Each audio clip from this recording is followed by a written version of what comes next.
Hi hello नमस्ते, कशा आहात? मजेत ना? तर सगळ्यात अगोदर नवीन वर्षाच्या सगळ्यांना हार्दिक हार्दिक शुभेच्छा बरं का मंडळी. तर तुम्हाला तर माहितीच आहे की मी आलेली माझ्या मायराला सौद्याला. तर भाऊचं काम चाललेलं आहे. तर 2-3 दिवस आहे ना असे भिंती वगैरे उचलण्यात झालेले आहे आणि जिनरोपी केलेली आहे. गॅलरी नाही होती अगोदर, गॅलरी केलेली आहे. आणि आज आहे ना स्लॅब खूप गळायचं ना, घर गळायचं ना, तर फिनिशिंगचं काम चाललेलं आहे. तर हे बघू शकता तुम्ही, असं काम चाललेलं आहे.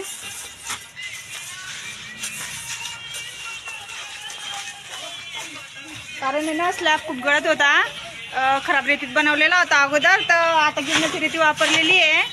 तर कमेंट करून नक्की सांगा बरं का कसं काय चाललंय आमचं काम. तर मग बाय. हे आमचे मिस्त्री बोलताय का काही व्हिडिओमध्ये? मिस्त्री बोलतायत ते काय? चला तर मग बाय, भेटू पुढच्या व्हिडिओमध्ये.